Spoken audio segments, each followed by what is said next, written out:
was an article, which I think was probably just, it was the written article, I think, which obviously they're always going to put some cap on it. When they were like, yo, they were trying to quote you. They say, yo, you'll pull up to the club in a Lambo and you wanted people to see you.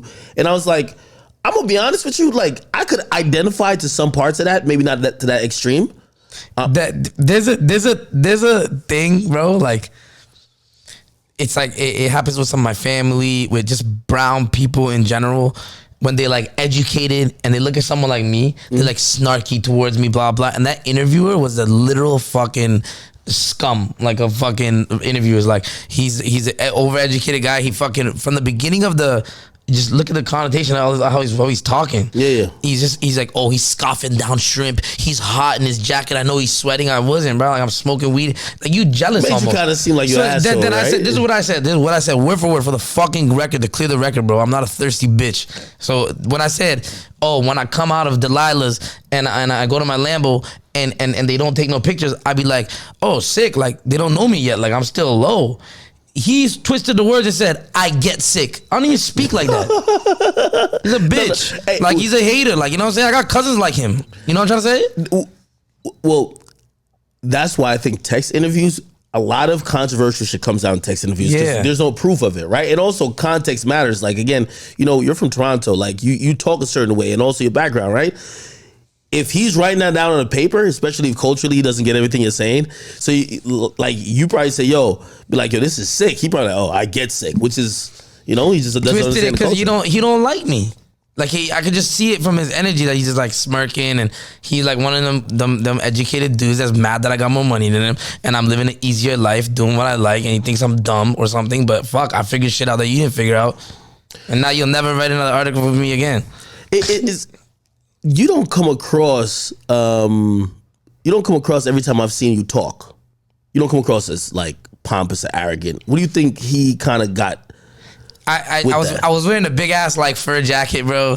I'm eating in the restaurant, in the private room, smoking, pushing P. You know what I mean? He don't know nothing about pushing P. Yeah, that nigga's he's pushing pen. Yeah,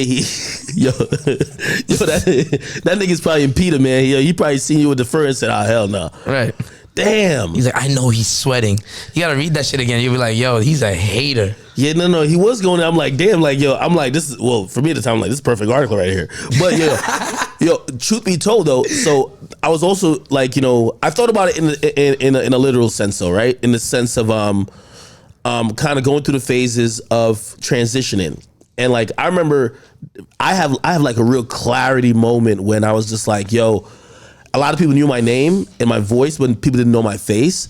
And it was around the time I got on Everyday Struggle, people started like really recognizing me all the time in public. And I remember going to the mall and walking through and I was just like, yo, let me try to soak up this experience because like shit's changing. And I don't know if I'll be able to do this again.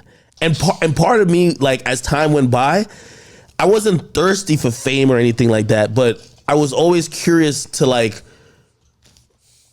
try to feel the same feeling that other people felt. I remember one time, I'm like, this is why I even got I bought a G-Wagon, right? It's my very first like expensive car.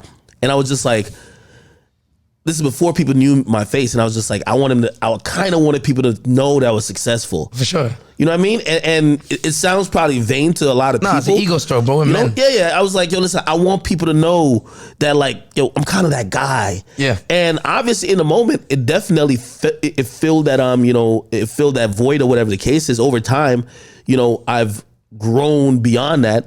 But at that moment, that's just what it is. Like, yo, people don't realize celebrities aren't like unicorns. They aren't aliens. You take a regular person who was hustling all his life and you then start giving them an insane amount of popularity, a lot of money, and he's going through a wide range of emotions. Yeah. You know, he's trying to balance his ego with not being too too pompous and shitting on everybody, but he also feels good and proud of himself. That's usually how you get to that point. Yeah. So when I saw that, I was like, it's probably the worst way you could have put it if that was true, right? I'm like, that's the worst way you could have put it.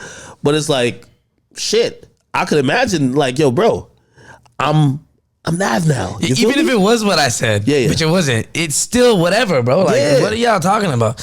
It's like, you know, like you said, I used to be on SoundCloud, bro, before I met Cash and shit. I had like 100,000 plays on songs. And I used to be walking in the mall, bro, just like you, like looking at everybody like, y'all have no idea right now. It's crazy. It's a crazy feeling, right? Yo, it's